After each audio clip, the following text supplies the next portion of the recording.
आप गलत करोगे तो आपको ये सजा मिलेगी। इस प्रकार से कानून बनाए हुए हैं, उसके भी कानून बने हुए हैं, सॉफ्टवेयर बने हुए हैं,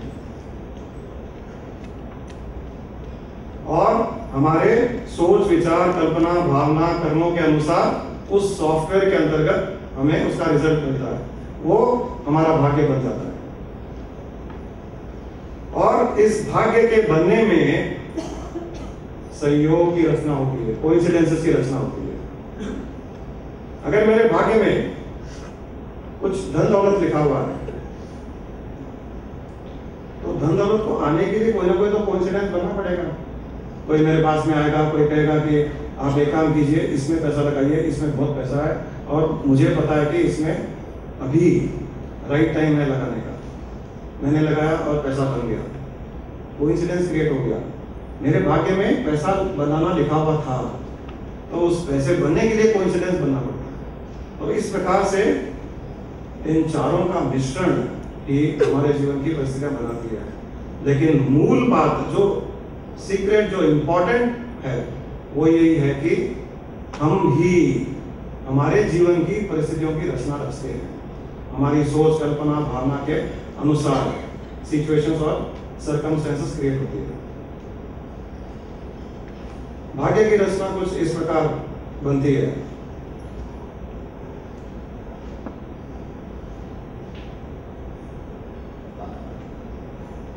हमने हजारों जन्म लिए, करोड़ों जन्म लिए, और उन हजारों करोड़ों जन्म में हमने कर्म किए। वो कर्म संचित कर्म कहे जाते हैं, जिसे हम फिक्स डिपॉजिट पे कह सकते हैं, क्योंकि वो सारे के सारे कर्म आपको एक जीवन में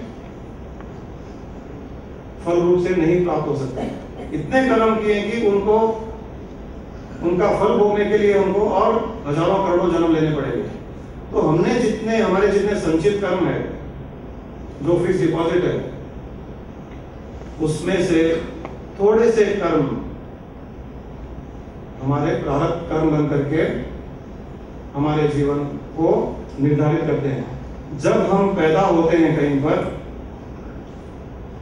उस पैदा होने से लेकर के उस बालक की मृत्यु तक, फ्रॉम बर्थ टू डेथ, वो सारा का सारा पुराने कर्मों से निर्धारित होकर के हमारे साथ में आता है।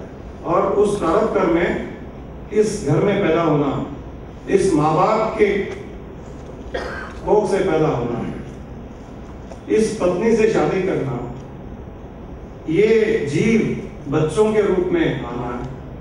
जीवन में कब कब नुकसान होना है, कब कब फायदा होना है, कब कब बीमार पड़ना है, कब एक्सीडेंट होना है, हर चीज उसमें एक बार की बन करके आती है।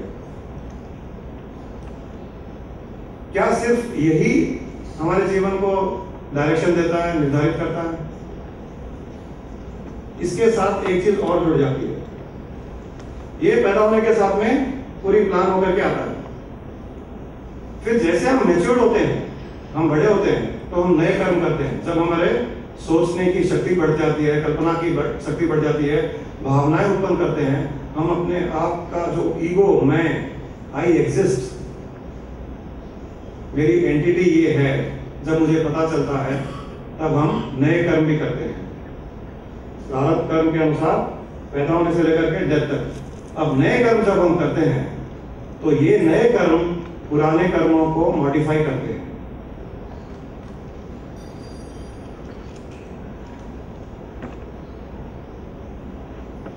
प्रारब्ध कर्मों के अनुसार मेरी एक औरत के साथ में शादी होनी थी, शादी हो गई। वो प्रारब्ध कर्म है।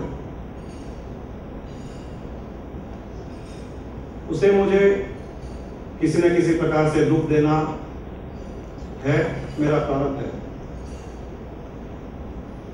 उस दुख में मैं अगर प्रतिक्रिया करता हूं, रिएक्शन करता हूं, और उसे बुरा भला कहता हूं, और नेगेटिविटी उत्पन्न करता हूं उसके बारे में, और उसके बारे में बुरा भला सोचता हूं, लोगों को कहता हूं, मैंने नए कर्म उत्पन्न कर लिए। मेरे प्रारब्ध कर्मों में नुकसान लगा हुआ है, कि इसे 30 साल की उम्र में बिजनेस में 1 करोड़ का नुकसान लगना है। उस नुकसान को करने के लिए ब्रह्मांडीय शक्तियां ढूंढती है कि किसके थ्रू से नुकसान कराएं। या तो शेयर मार्केट में पैसा डाले, नुकसान हो गया। रमेश जी करवा ने कहा कि अभी शेयर मार्केट ऊपर जाने वाला है, मैंने पैसे डाल दिए, नुकसान हो गया। आजकल तो छोड़ दिए बेचारे। अब मैं रमेश जी करवा के अगेंस्ट नेगेटिविटी, उनके कारण मेरा नुकसान हुआ। उन्होंने कहा इसलिए मैंने पैसे डाले, उनके कारण नुकसान हुआ। अब मैं उनको छोड़ूंगा नहीं, कैसे भी करके उनसे निकलवाऊंगा। या देखना कभी अगली बार उनको नुकसान लगेगा, तब उनको पता चलेगा कि गलत एडवाइस देने से क्या होता है। अब मैंने नेगेटिविटी निकालनी, उत्पन्न करनी शुरू कर दी। ये मेरे नए कर्म, क्रियमाण कर्म कहते हैं इसे, ये नए कर्म उत्पन्न होने शुरू हो गए। प्रारब्ध कर्म, फिर नए कर्म। तो अगर हमारे नए कर्म ऐसे होंगे जो पुराने कर्मों के साथ अटैच होकर के और बड़ा नुकसान कर दे, तो बड़ा नुकसान हो जाएगा। अब मैंने ऐसी नेगेटिविटी उत्पन्न की और 5 साल के बाद में मेरे प्रारब्ध कर्म में और बड़ा नुकसान लिखा हुआ है, फिर अभी की नेगेटिविटी उसमें जाकर के ऐड हो जाएगी, क्योंकि मेरी नेगेटिविटी वापस मुझे पर हट करेगी। तो 5 साल के बाद में 50 लाख का नुकसान लिखा हुआ है, मेरी इस नेगेटिविटी के कारण वो 50 लाख का नुकसान 2 करोड़ का हो जाएगा। इसका रिवर्स, मेरे नुकसान लिखा हुआ था, रमेश जी करवा ने मुझे कहा शेयर में डालिए पैसे डबल हो जाएंगे, मैंने डाला, पैसे डूब गए। मुझे विश्वास है कि मेरे प्रारब्ध कर्मों का ये फल है। रमेश जी करवा का इसमें कोई कंट्रीब्यूशन नहीं।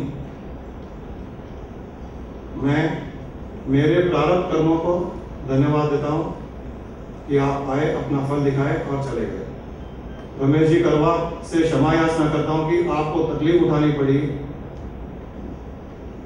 मुझे ये एडवाइस दे करके, उसके लिए आपसे क्षमा चाहता हूं।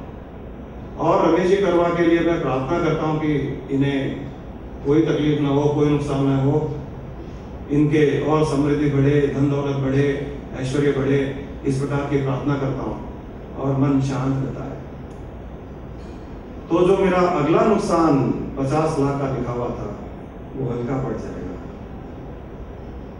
वो 25 हो जाएगा या अवॉइड हो जाएगा, क्योंकि मैंने इतनी नेगेटिविटी एमिनेट की है कि वो या तो पूरी की पूरी खत्म हो जाएगी या हल्की पड़ जाएगी या उसके ऊपर टॉपिंग लग जाएगा सुंदर सा।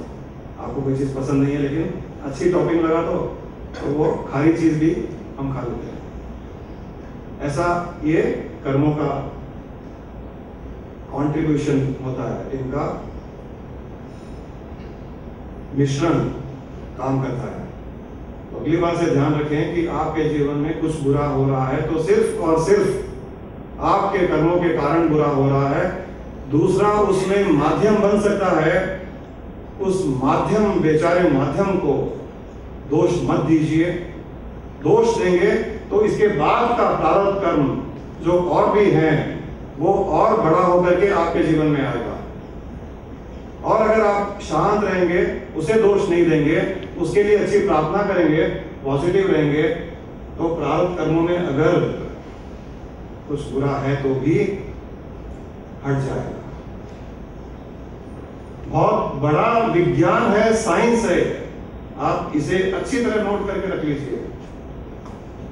घर में बड़े स्क्रीन पर लगा करके, चार्ट पेपर लगा करके लिख दीजिए कि आज के बाद में मुझे किसी प्रकार का दुख, नुकसान, कष्ट होगा, उसके लिए कोई जिम्मेदार नहीं, सिर्फ और सिर्फ मैं जिम्मेदार, मेरे प्रारब्ध कर्म जिम्मेदार है।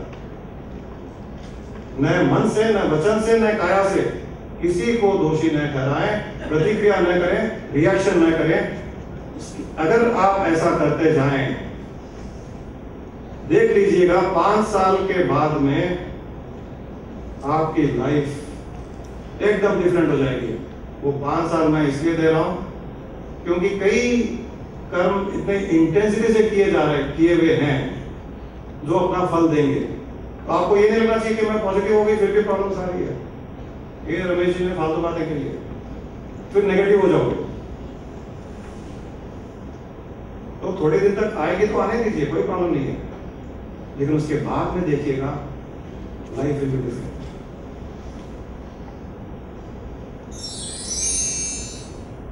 हमारा भाग्य जैसा हम चाहते हैं वैसा न होने के पीछे मुख्यतः 6 कारण है कि हमारा भाग्य जैसा हम चाहते हैं वैसा क्यों नहीं है, उसके पीछे क्या क्या कॉन्ट्रीब्यूशन है।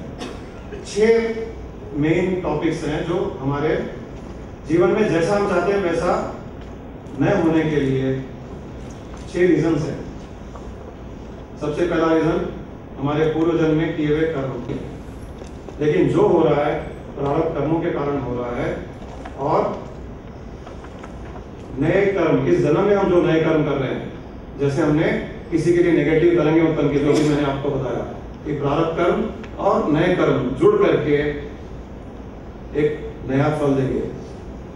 इसीलिए जब पैदा होते हैं लोग अपनी कुंडली बनाते हैं, सभी लोगों की बनी होगी, और पैदा होने के टाइम ज्योतिष ने कहा भी होगा इसके लाइफ में ऐसा लिखा हुआ, इसके लाइफ में ऐसा लिखा हुआ, ये होगा वो होगा। कई लोगों की लाइफ में वो एकदम सच भी होता है।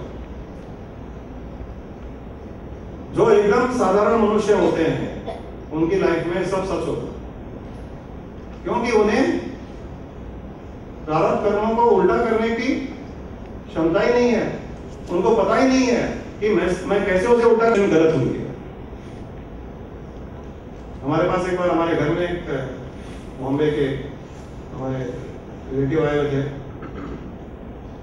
बहुत सालों से उन्हें साधना, अध्ययन किया, प्रैक्टिस की, हाथ की रेखा देखने की, और क्लेम करते हैं कि कई लोगों को ऐसे ऐसे बताए और डेट्स बताई कि इस डेट को तुम्हारे लाइफ में ऐसा होगा, 100% सही होता चला गया। एक बार आए हुए थे, बैठे थे हमारे साथ में, तो मुझे तो कोई इंटरेस्ट था नहीं, लेकिन वो जब जाने लगे, और जिसको ये सब विद्या आती है उसको आप हाथ नहीं दिखाओ,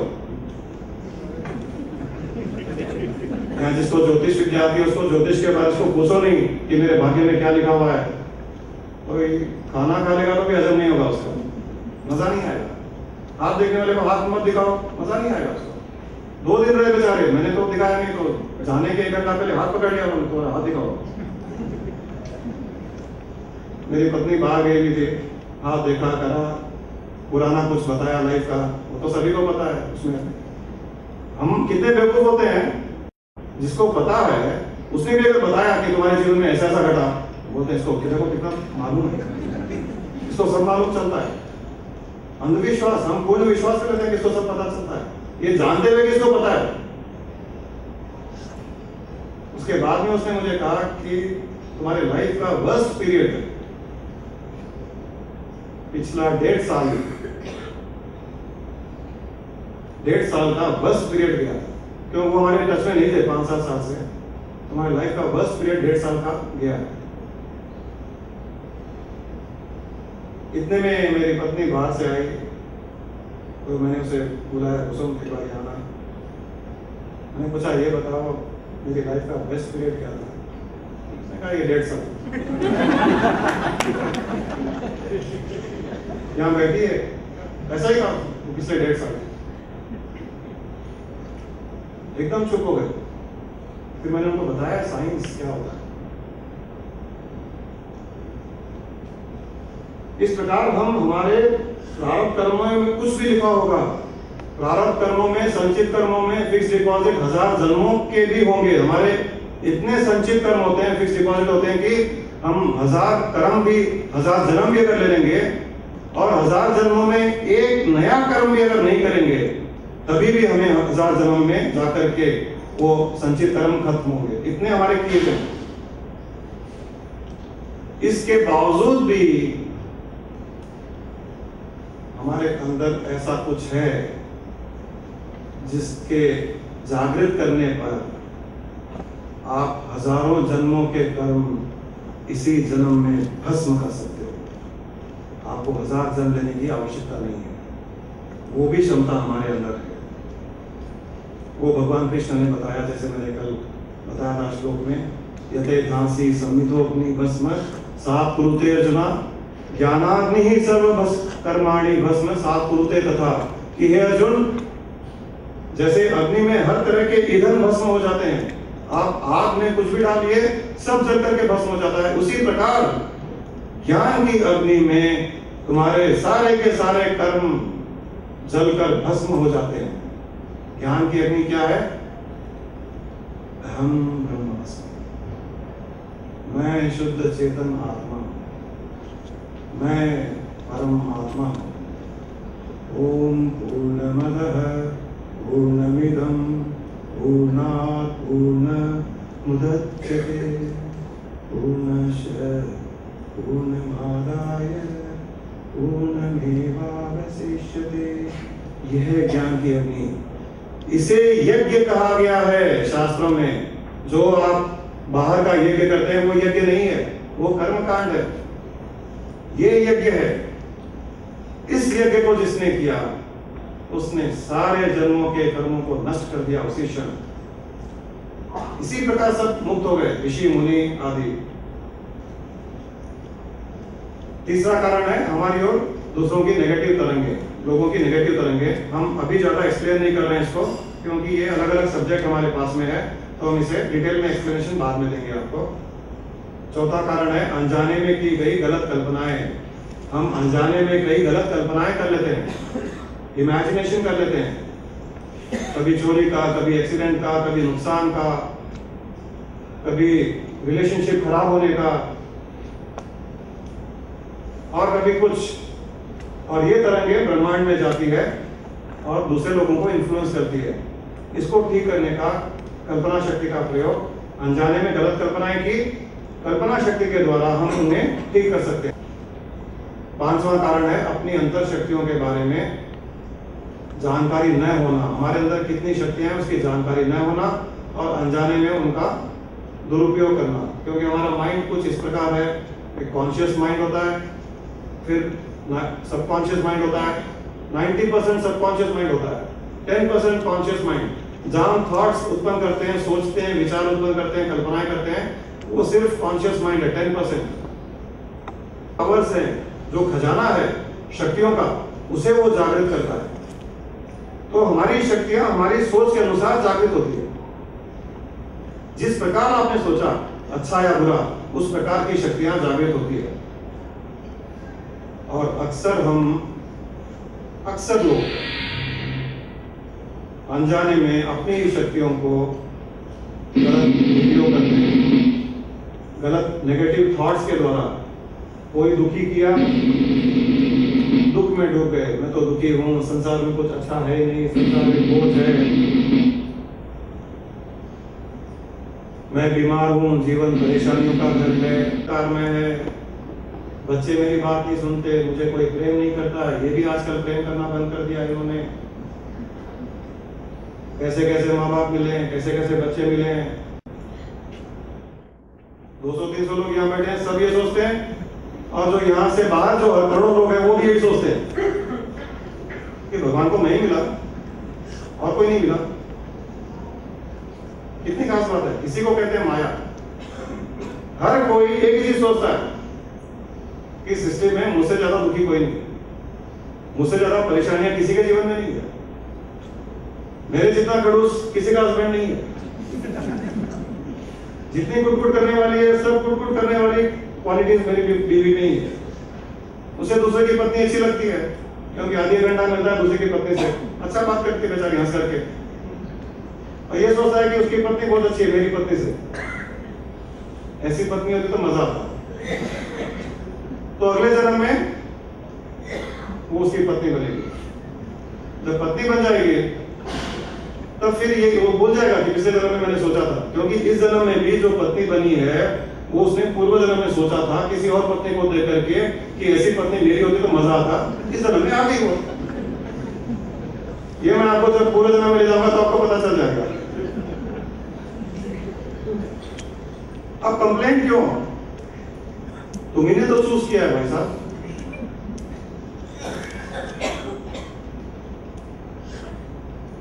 और जब पत्नी बन जाएगी वो, फिर वही आदत, यार पत्नी मिली है, उसकी पत्नी बहुत अच्छी हंसती रहती है, कभी भी पॉजिटिव बात करती है। उसको ये नहीं मालूम कि उसका पति भी ऐसे ही सोचता है इसकी पत्नी के बारे में। फिर अगले दिन अगर दोनों की पत्नी एक्सीडेंट होती है। जीव को तो पता नहीं है, वो शरीर छोड़ दिया, फिर किसी शरीर में जाएगा, फिर किसी की पत्नी किसी का पति बनेगा। यही चलता जा रहा है हजारों जन्मों से। हर दूसरे की चीज हमें अच्छी लगती है, इसीलिए बार बार जन्म भी ले रहे हैं। इस प्रकार हम जब नेगेटिव सोचते हैं तो हमारे बॉडी के एक एक सेल में वो भावना जाती है। अगर हम दुखी हो गए किसी बात से, जब दुखी होते हैं तो आपने ध्यान दिया होगा कि उसमें इंटेंसिटी, तीव्रता बहुत होती है दुख में, और जल्दी से वो खत्म भी नहीं होता। आपको कोई सुखी करेगा, आप सुखी हो जाओगे, कभी 1 मिनट के बाद में वो सुख खत्म भी हो सकता है। जैसे आपकी मैंने तारीफ कर दी, आप खुश हो गए, इतने में कोई दूसरा करके किसी बात पर डांट दिया, इमीडिएटली दुखी हो गए। और जब किसी ने आपको दुख दिया, मुझे किसी ने बुरा भला कहा, मैं दुखी हो गया, उसके बाद में 10 लोग भी मेरे पास में आए, देखो चिंता मत करो, ये तो संसार में चलता रहता है, लोग कहते रहते हैं, तुम क्यों इतना सीरियसली उनकी बातों को लेते हो। हम कहते हैं जब तक तुम्हारे जीवन में ये नहीं घटेगा ना, तुमको समझ में नहीं आएगा, क्योंकि हम उस दुख से निकलना ही नहीं चाहते। दुख में एंजॉय करते हैं, सुख को बहुत जल्दी से छोड़ना चाहते हैं। जा भाई जा, मुझे दुखी रहना है, ये हमारी आदत बनी हुई है। आप ध्यान दीजिए अपने अपने जीवन में, हम हर कोई यही करते हैं, दुख छोड़ना ही नहीं चाहते। कोई कितना भी समझा दे, भगवान भी आकर के समझा दे, और देखा जाइए आपको क्या प्रॉब्लम है, शेष नाग पर बैठे रहते हो, लक्ष्मी जी चरण दबाती रहती है, आपको क्या प्रॉब्लम है। आप संसार में आते, इससे शादी करते, ये धंधा करते, रमेश जी करवा आपको गाइड करते, लॉस होता, आपको पता चलता। आपको पिक्चर देखिएगा, गॉड टू सी ग्रेट हो, बहुत अच्छी पिक्चर है। जब हम दुखी होते हैं तो हमारी जब भावना उत्पन्न होती है बहुत देर तक रहती है। सारी की सारी भावनाएं हमारे शरीर के हर सेल में जाती है। हमारे हर बॉडी के जो millions and billions of sales है, उन पूरे के पूरे सेल्स में दुख की भावना जाती है। और हम हमारे सेल्स को ये कहना चाहते हैं कि तुम दुखी हो जाओ। जैसे उनको दुख की भावना आती है, वे दुखी हो जाते हैं। ये कैसे होता है, कहने की जरूरत नहीं पड़ती है, माहौल बन जाता है शरीर के अंदर। जब हम दुखी होते हैं तो शरीर में माहौल बन जाता है। जैसे आप किसी के मौके पर जाइए, आपका कोई रिश्ता भी नहीं होगा, लेकिन मौके में 100 लोग अगर जोर जोर से रो रहे हैं तो आपको भी रोना आ जाएगा, आप भी दुखी हो जाओगे। क्योंकि किसलिए होते हैं, एनवायरमेंट, वहां का वातावरण, और आप वातावरण से इन्फ्लुएंस होते हो, और आप दुखी भी हो। लेकिन मंदिर चले गए, थोड़ी देर मंदिर के मूर्ति के सामने बैठे, आपके मन को शांति मिले। यहाँ कितनी शांति है, आधा 1 घंटा बैठोगे, जीवन की परेशानियां वहां भूल जाओगे। किस लिए, वातावरण। इसी प्रकार हमारे शरीर में भी वातावरण बना हुआ है, और उस वातावरण को हमारे विचार बदलते रहते हैं। जब हम दुखी हो जाते हैं तो एक दुख का वातावरण बन जाता है। जैसे किसी की मौत हो गई, और जो करोड़ों अरबों सेल्स है बॉडी में, उनको लगता है मौते में बैठे हैं, चुपचाप रोते रहो, तो वो बेचारे भी दुखी हो जाते हैं, क्योंकि वातावरण दुख का बना दिया हमने। और कई सेल्स जब उस दुख को झेल नहीं पाते हैं, सुसाइड कर लेते हैं। दुनिया में भी होता है ना, कोई बहुत दुखी है, दुख को झेल नहीं पा रहा है, तो ट्रेन के नीचे जाकर के लेट जाएगा, जैसा मैंने पहले कहा, टैंक में जाके कूद जाएगा। उसी प्रकार जो वीक सेल्स हैं वो उसी टाइम सुसाइड कर लेंगे। दूसरे वीक सेल्स हैं, पागल हो जाएंगे। उनको दुख सहन नहीं हो रहा है तो पागल हो जाते हैं। और ये जैसे ही पागल हो जाते हैं, अपनी नेचर छोड़ करके नई नेचर, अपने सुख शांति खुश रहने की नेचर को, अब एक एक सेल को एक एक काम दिया गया है। तुम डस्टिंग करो, तुम झाड़ू लगाओ, तुम पोंछा लगाओ, ऐसे हमारे ऑर्गन्स के लिए भी उनको काम दिया हुआ है। लेकिन दुखी होते ही उस वातावरण में वो भूल जाते हैं कि हमें क्या काम दिया है, उल्टा सीधा काम करने लग जाते हैं। उल्टा सीधा काम करने वाले सेल को ही कहते हैं कि ये डिसीज, डिसईज। इंग्लिश में डिसीज इसीलिए कहा गया है, जब ईज, जो हमारे अंदर ईज, शांति खत्म हो जाती है, डिसईज, वो डिसीज बन जाता है। तो वो जो दुखी होने के कारण एक एक सेल दुखी हो जाता है, अपना काम बोल करके उल्टा सीधा काम करता है।